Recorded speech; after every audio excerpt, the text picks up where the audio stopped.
My name's Christy Bolingbroke. I'm the Executive Artistic Director for the National Center for Choreography at the University of Akron. And we're so delighted that you've joined us for the latest in the virtual artist talk series with Groundworks Dance Theater. And tonight I am pleased to welcome Sidra Bell. Hey, Sidra. Hi, nice to see you. Nice to see you. I'm so glad that we get this opportunity to reconnect. Our paths crossed a decade ago in San Francisco, and that's actually where I'd like to start our conversation, because I love this part of your bio that identifies first you're the founder of Sidra Bell Dance New York, and that was established in 2001, identifying as a dancer, choreographer, and educator, both as a master lecturer at the University of Arts in Philadelphia, an adjunct professor at Lines Ballet and Dominican University, that's in San Francisco in California, and an adjunct professor at Ball State University in Indiana. Now, NCCAkron likes to work with national artists, but I'm really curious how you can hold all those positions in so many different places.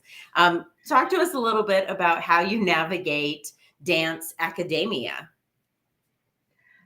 The academic sphere has been a really important place for me to develop my choreographic language and voice. I've developed these partnerships over 20 years with various institutions, primarily University of the Arts, which was a changing program about 12 years ago. And under the guidance of Donna Faye Birchfield, I started to develop this course that was centered in improvisation. And it's a sophomore coaching class. And I sort of leveraged that experience to talk to other university platforms about what does it feel like to have a choreographer that's a living choreographer working and traveling, having some of my company members teach alongside me in this sort of modular framework. And over the past decade, working through UArts and then pitching this idea, it's really worked out to have a flexible format where I'm teaching, but I also am able to give my company artists and collaborators an opportunity to teach alongside me and throughout the semester. So wherever I am, something else is simultaneously happening. I was traveling a lot this past few months, for instance, and my rehearsal director, Kimmy Parker, was at University of Michigan finishing up a piece and putting it on stage. And I've just been very lucky that institutions for dance and theater have understood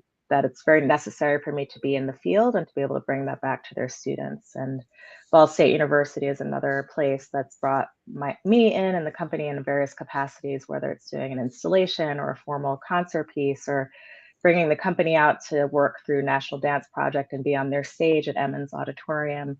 And that's just continued to grow. I'm at Harvard University this semester, and I'm there on and off throughout the semester and also working in hybridity. So it's a changing landscape, and I think institutions are starting to figure out that artists need to be continuously in their craft to then bring that back to the community, as well as having their foundational technique classes. I love hearing that in these sort of updates from the field. And you talked a little bit about, you might workshop some ideas as part of your teaching. Not every artist is a teacher. Not every teacher is a choreographer. So I'm curious to hear a little bit more, like, what is a class or a workshop with you? You mentioned improvisation, but these terms can mean so many different things. And if you have a technique or a certain ethos that you offer when you're working with students. I feel like I've been teaching for as long as I've been, really within the field of making. I have to root my teaching back to when I was a student at the Alvin Ailey School as a scholarship student. We had to work exchange, and they actually put me into a first steps class where I was assistant teaching. So that was at age like 15, 16 years old. And I feel like I understood from a very early age that that was one of my gifts, that I could share and communicate the language of dance. And I feel like that's really serviced me in multiple ways, whether it's building out choreographic ideas or being able to mentor students, working with upcoming choreographers. And it feels like there's a methodology, but that it's flexible and always in dialogue. And which is why I sort of think of foundation as being the kind of center of it, is that it's always in dialogue with what's happening, whether that's physically what's happening in the room or bouncing ideas off student or collaborator and receiving that. It feels very circular to me. I've also always thought of it as circular learning. I've, as growing up again, I was in a Montessori school growing up, and so those practices really impacted the way I thought about how the room should feel, that we would always be in a circle and making and kind of, using call and response. And there's elements of jazz. I have a father that's a jazz musician, and I always feel like that's at the root too. And when I look at like a studio practice, it feels like everyone's kind of devising and putting into the center of the room and making. And I do host a improvisational laboratory twice a year in New York City, which kind of compounded all those experiences into a very nuclear environment. And that has attracted over 500 artists in 6 years, twice a year at Center for Performance Research. And module laboratory really is about making and improvising and intergenerational artists coming in, whether they be actors, dancers, somatic practitioners, doulas. It's been really wonderful to create an actual space where the methodology exists in a really vibrant way, as well as bringing it out to different institutions all over the world. So it feels like a methodology that's always changing and evolving. And as I change and evolve and learn my body more and more. I love that you brought up module. I was going to ask, like, if you could tell us about that. And it sounds like it's an alternate or an extension of your work inside academic institutions. But you're like, wait, we never stop learning.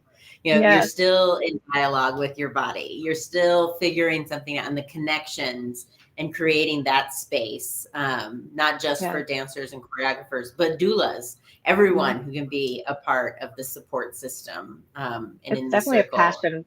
It's definitely a passion project. It started in 2015, sort of out of a need to find dancers. I had been teaching, over 10 years in New York, and I had a shifting company at the time, and I just didn't know how to make a process that felt organic to what had been built in the company nonprofit, what I needed from dancers in the studio. So I decided to host a workshop, which felt easy enough to like harness all the teaching experiences I had had and just to rent a space and see dancers. And that was the intention. But then we came away from that 6 days. I was like, no, it wasn't about that at all. It was about what happened in the room. Like we were laughing and it was non-competitive, and the dancers and artists that came were actually truly from all sectors of the field, some that were later on in their path and maybe wanted to think about collaborating in a different way. Some were still in academia, and it sort of created this trajectory for the project that kind of set the tone for non-competitive workspace, kind of a no frills, bare bones process where we're just playing and working and dialoguing. I always joke that the first year was just a boombox and me. And I tried to keep it very, very low infrastructure because it sort of takes away that kind of institutional lens and allows for people to feel really comfortable being there. And it's been really thrilling to develop. I'd like to develop it further into possible certification and maybe offering tuition free at some point, because I think it's a really important thing to be able to offer mid-career performing artists or people that don't identify as dancers, but just want to be in a space and move in safely guided ways.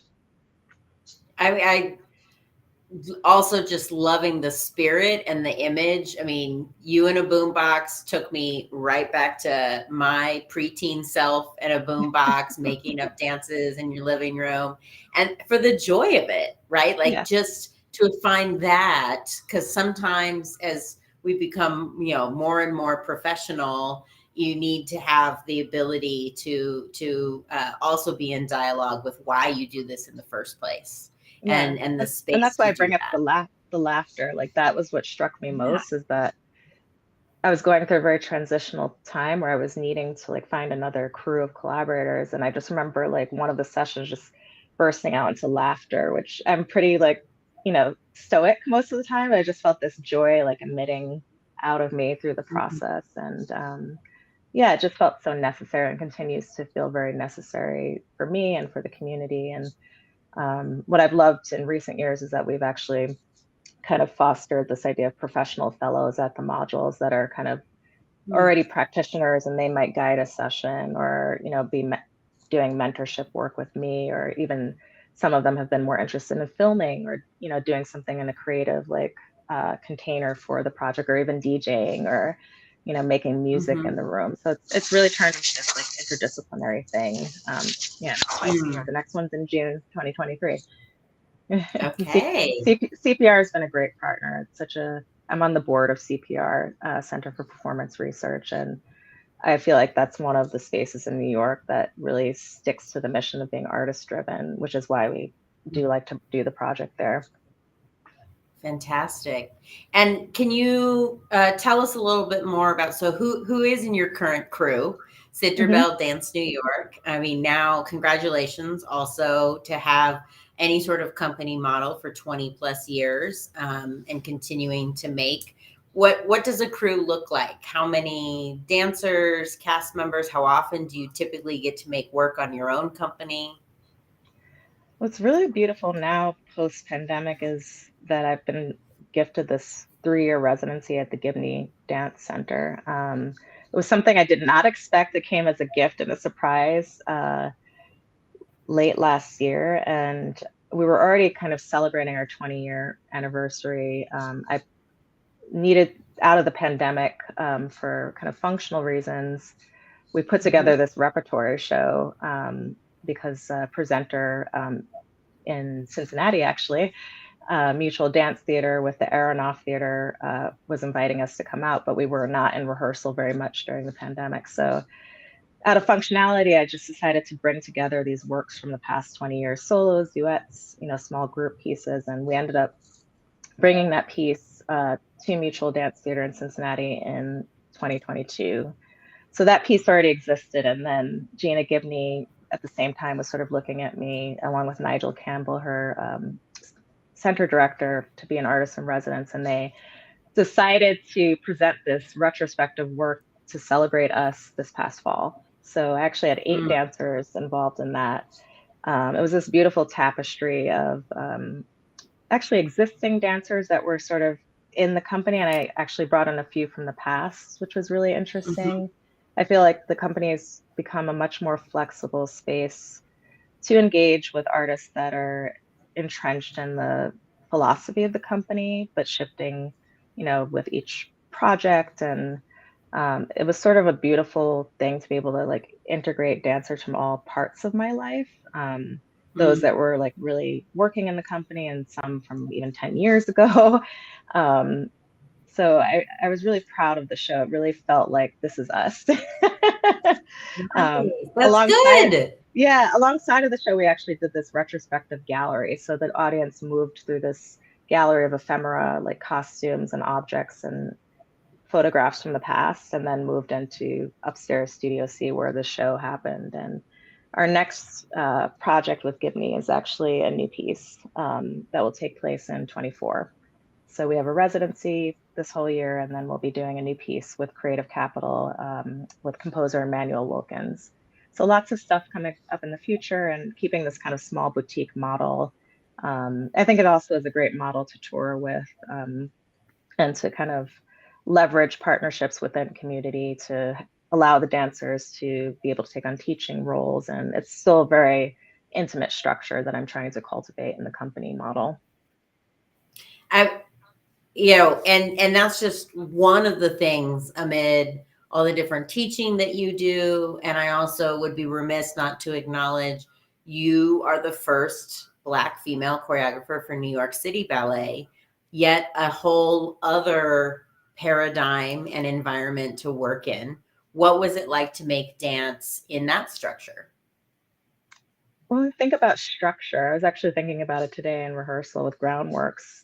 I've been so, this past few years specifically, I think something really like coalesced and cohered from maybe the 20 years of working, or the shifts in the industry or the ecology of how I was thinking, or just leaning in to the things Mm-hmm. that were really always comfortable for me in making is the disparity of projects I get to work on is like really thrilling. I think having a company that's very nuclear and kind of, developing the language and almost like letting it unfurl out into different institutions, and then the commission work that I do allows me to work in different frameworks, scale, and it keeps the curiosity really alive. It also helps stretch me as a maker. Like with Groundworks, I feel like as I'm in the process now, I'm thinking a lot about kind of the intimate structure of the theater and how can I as a director respond to that. We have the content and the material, but I feel like now I'm in a directorial mode and really like asking the dancers to consider proportion and spatiality in a different way. And I feel like my language is clearer around those things, whereas when I first started out as a choreographer, I just happened to be doing shows on street corners or in galleries. It was just kind of happening. Now I feel like there's a lot of intentionality around scale. I was a movement advisor on an opera project that opened in San Francisco at Z Space, Mm-hmm. and that was wildly different, working under a director, Slovenian director Carmina Selek, and what she needed and the scale of things. And actually, the movement was quite tiny, but the scale of the piece was huge. And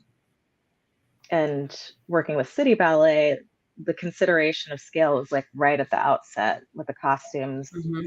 of Christopher John Rogers, incredible Black designer, lots of color and size and form. And I almost sort of felt like the dance just had to respond to that first, that it was going to be sculptures on stage, and how do I facilitate, move the imagery along and through the piece with dance vocabulary, collaborate with the ballet lexicon with my ideas, and then thinking about in that huge space. It really is huge when you walk in. And I remember Mm-hmm. seeing, when I got the commission, I actually went to see the company. I hadn't seen them in many years, since I was probably in high school or college. And Yeah. I remember seeing them. I remember seeing them growing up, and it was influential. I went to Dance Theater Harlem, so there's an intersection there.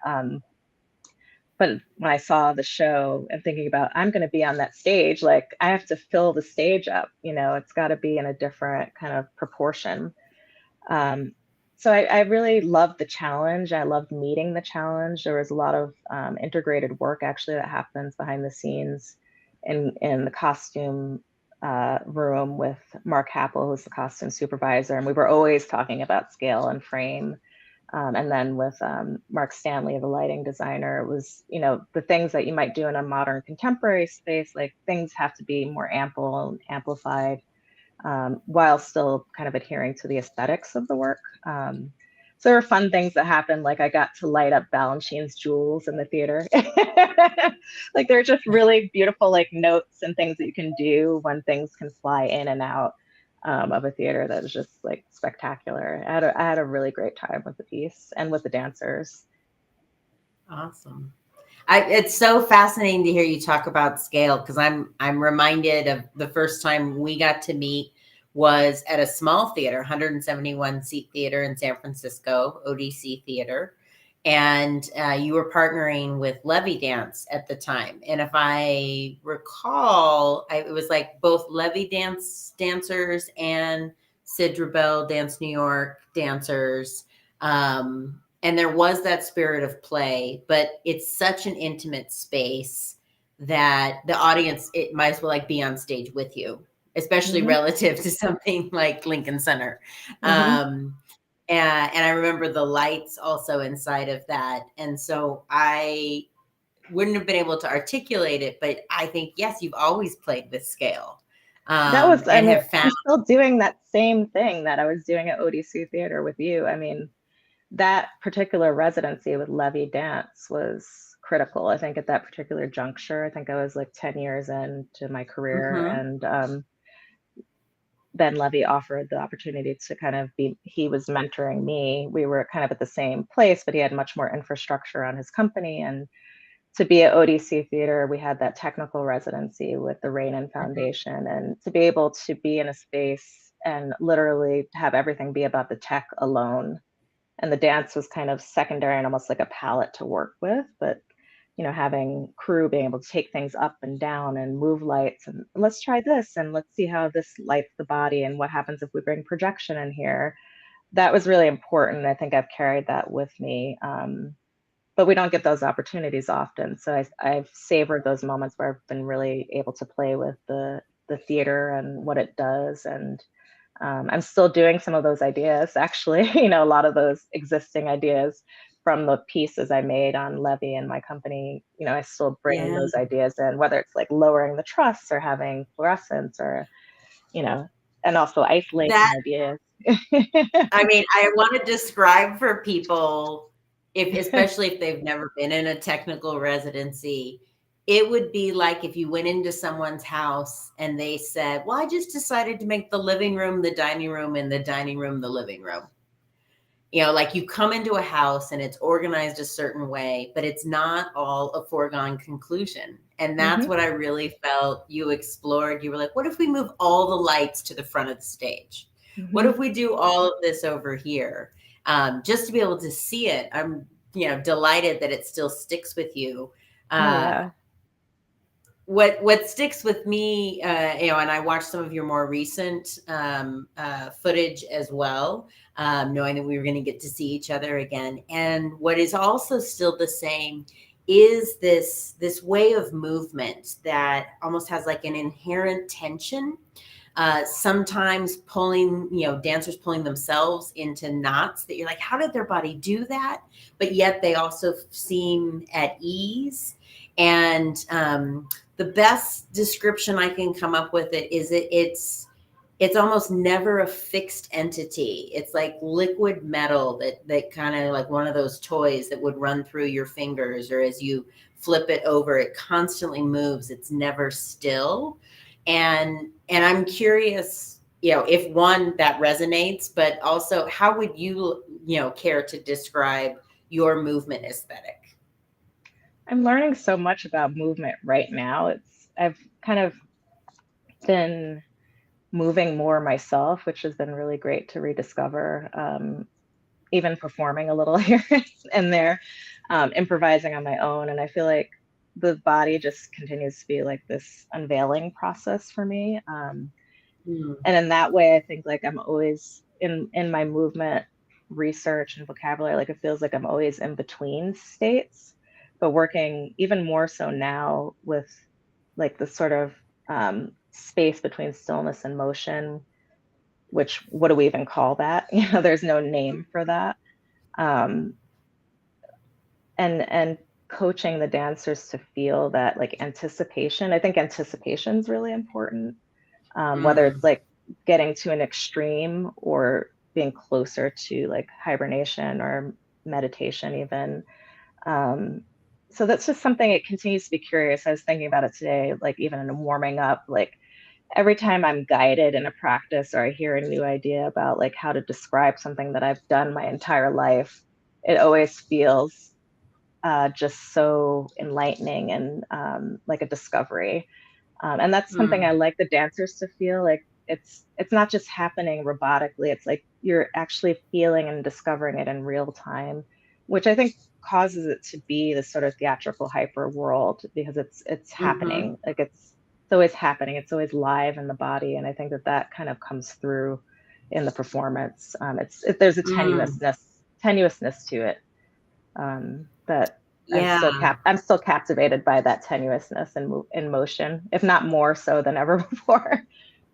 There's an aliveness, tenuousness. I love words, but it makes me think of different training, with no shade, but some aesthetics and forms are about hitting your marks, hitting a number of turns, how high you can kick your leg, jumping certain high or otherwise. And yours, it's like it's constantly living in that liminal space of aliveness and finding that. And it definitely does, crescendo and escalate and ebb and flow.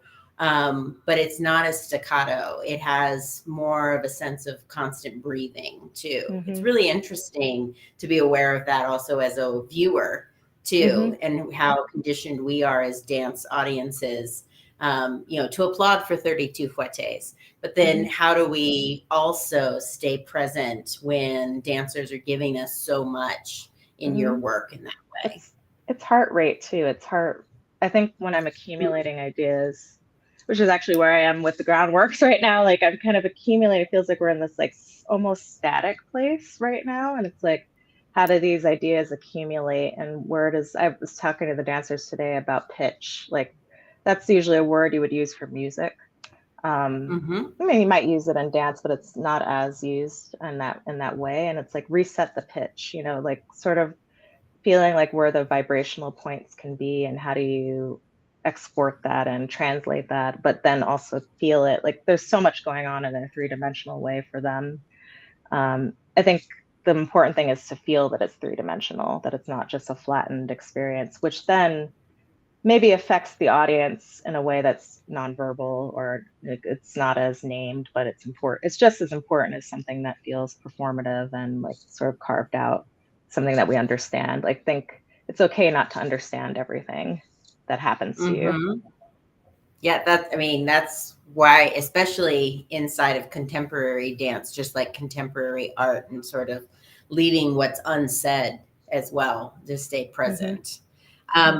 I'm curious with so many teaching opportunities, commissioning opportunities, as well as when you are hiring your own dancers, like what do you look for in dancers, in partners? What makes you say yes? It's always so different. I've gone through, when I met you, I was sort of in the middle, in the 20-year arc, if you want to say that. But since then, I've had maybe 2.5 companies, let's say, like 2.5 cycles of dancers turning over and having to like redevelop that kind of cult of personality that is so important to my work and like the nuclear feeling that it has. And it's a lot of training in the beginning. Even when a dancer gets into the company, I have to almost sort of take them through durational exercises and warm-ups and improvisations to sort of strip away. There's a lot of, I think, shedding that happens in the first year being a company dancer. They've all been so different. Like if I was to say, this is the archetype, it's almost impossible. I almost think like what becomes critical is forming the group. So The I feel like sum they're of the different. whole. Yeah, I feel like I've been looking like the work of Picasso, like there's like the blue period. And like, I feel like I've gone through a lot of those stages. A few years ago, it was I call them worms. Like 5 years ago, I had a piece called Monster Outside and they were just very like,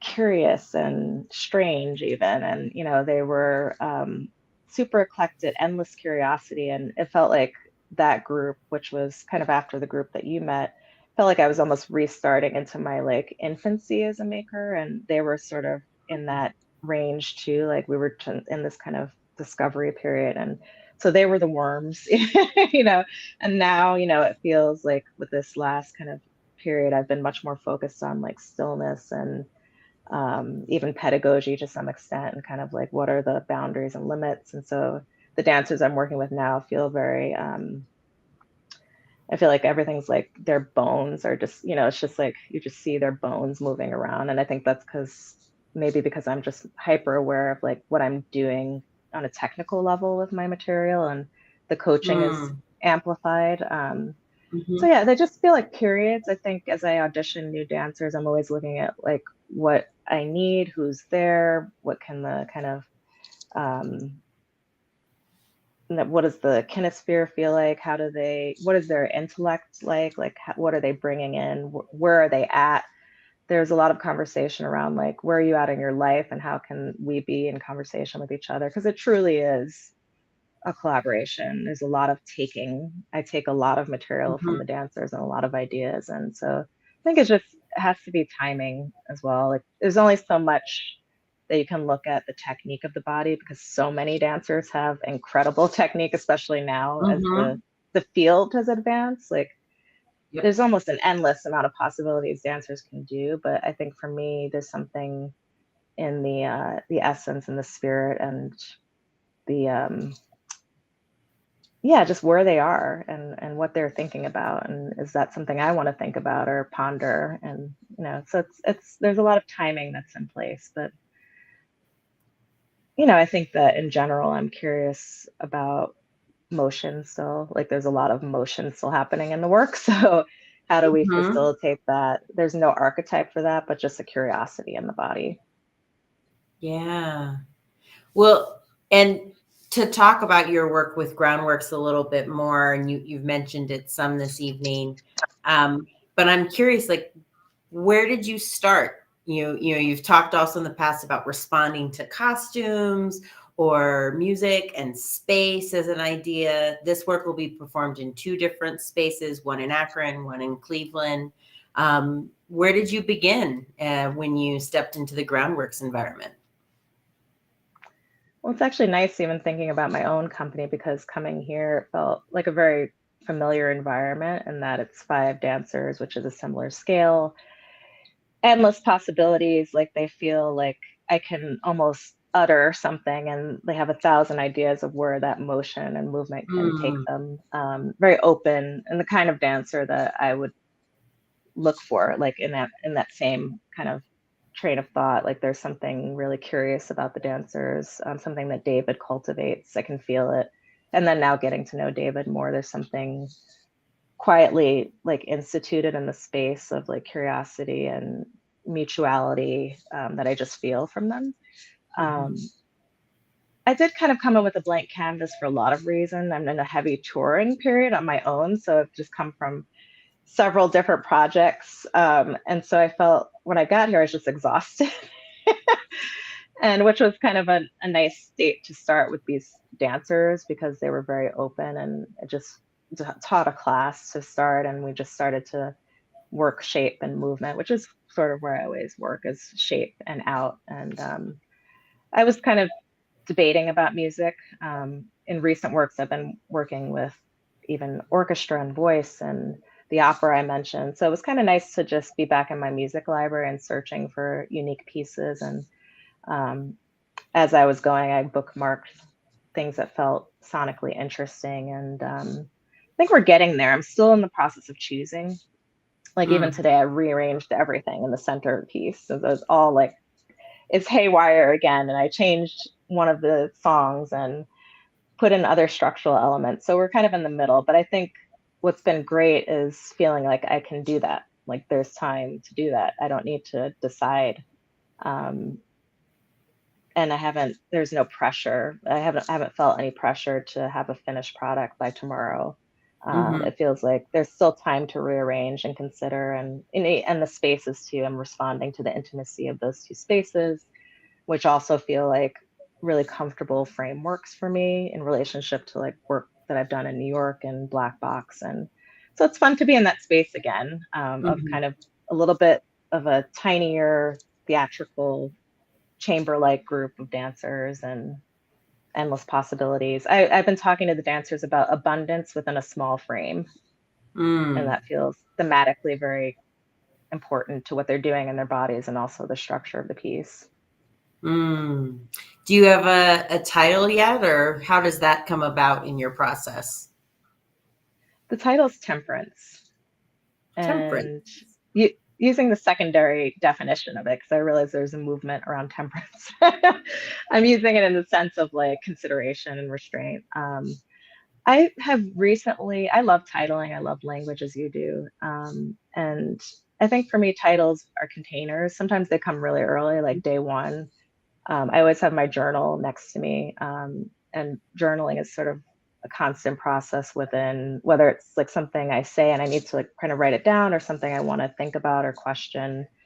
And so that kind of came right early on. And since then, I've been kind of subtitling and kind of underlining that word with different ideas. And I think those may end up in the program. They often do. Like there's always kind of a language infrastructure the audience can follow and kind of consider.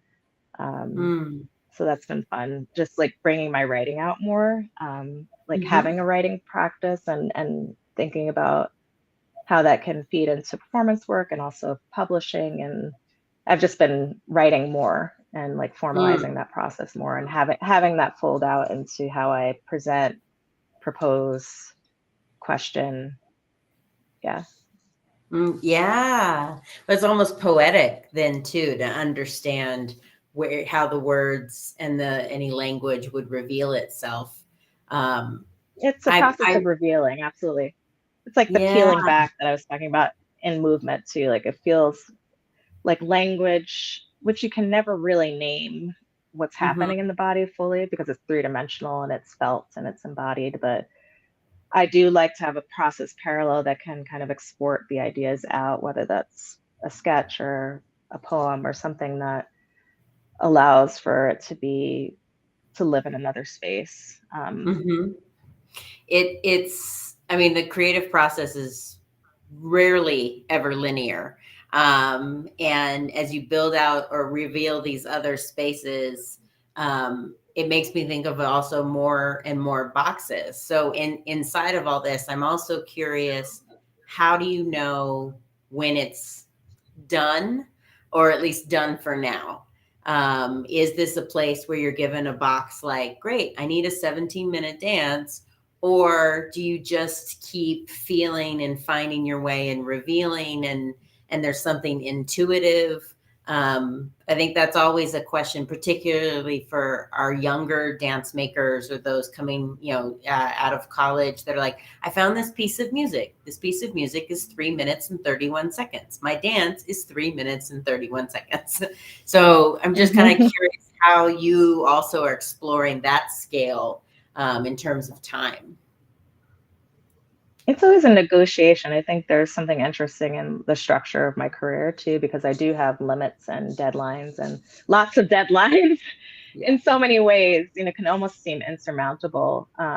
But I think one way that's kind of helped me negotiate with those kind of boundaries is to open up within the boundary. So time, for instance, is a pretty clear one. I have 3 weeks. There's kind of, a sketch of what is asked of me. Like I have a lot of things that are asked of me to do, but within that, how can I feel rich and comfortable and curious? And how can a day feel like 1,000 days? Mhm. So I feel like there's something about feeling that boundary of time, or, what's necessary, but also like being present enough that the curiosity can still exist within that structure. And trusting that something will happen. Is it ever done? I'm not sure. Yeah. There are versions. I think for me, especially with my commission work, I do often have to leave it. But for me, it's another version inside of a version that, for me personally, will appear, whether it's like on stage or part of like how I'm thinking about process. And it's that same idea of like the continuous circle of like what can be reaped out of an experience and how that then folds into another experience. It may not look the same Hmm. or even be recognizable as itself, but it exists. And I think that's part of like being willing to fail, Hmm. being willing to fail on stage, um, whatever that means. I've had works that have felt like either unfinished or not received well, or I may be gnawing at an idea that just feels like we didn't get there somehow, but somehow those things will manifest elsewhere. So Mm. it's sort of futuring constantly, and trusting that the process was necessary.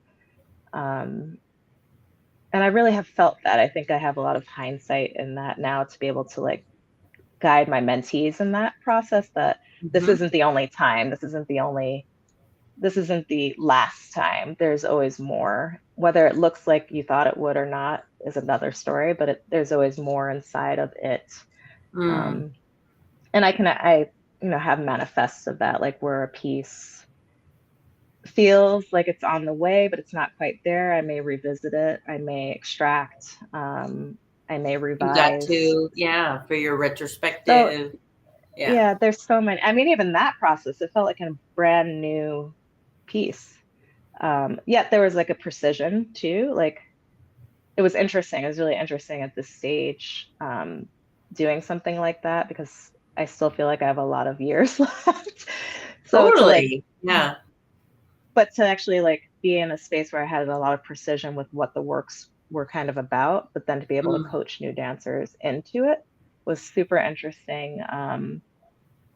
A lot of it was like through like the archival, like being able to trace materials and like bring them in, have the dancers explore and have it be their own, but also create a boundary. So it's all of these kind of liminal things. Again, it's like it's neither this or that, it's somewhere in between. And that's where things become new again. Mm. I have one last question, and I recognizing and respecting that you are in the process. You are still figuring out and making and burnishing and peeling back and revealing. But is there anything else that you'd like to share about temperance or offer as a sort of provocation or prompt to what you hope audiences will get out of the experience?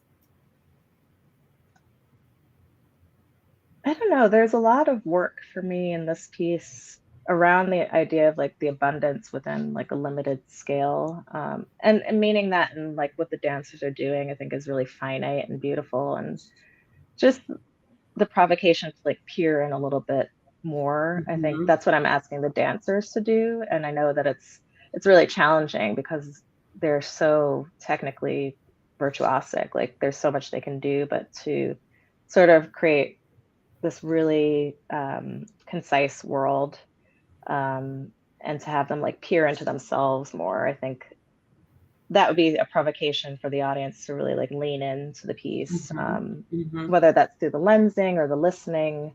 I think there's always a lot to like see and hear in my work. Repeated viewings are always great too because it's so detailed. That I just hope audiences will want to get curious about it and enjoy Groundworks. I think Cleveland's been really great. It does remind me a lot of cities that I love, like Pittsburgh and San Francisco. There's a lot of like raw energy here that I think Mm.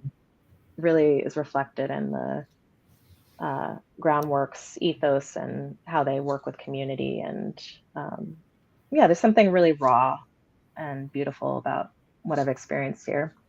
Mhm. Yes. I love that, and I loved also the provocation, to lean in more and repeat viewings. That is one of the guilty, not so guilty pleasures, I think, in my field, in my work, that I get to see things more than once because Hmm. dance happens in real time. You're not gonna catch everything the first time Hmm. around. Hmm. And that also tees it up. How amazing that you can see the world premiere of Temperance, because Groundworks will be performing it 4 times in Northeast Ohio. And that includes the spring performance series, April 14th through 15th at the Night Stage at Akron Civic Theater, as well as April 21st through 22nd at the Latinus Black Box Theater at the Pivot Center for Art, Dance, and Expression in Cleveland, Ohio. And so go to groundworksdance.org/spring 2023 for more ticket information. Sidra, I'm so glad we got to reconnect. That's another kudos Me to David too. for bringing us Thank together. you. Thank you so much. It's been such a pleasure. Absolutely. Yes. And thank you for being so generous with your work and your process tonight. I can't wait to check out the show. Thank you. Bye.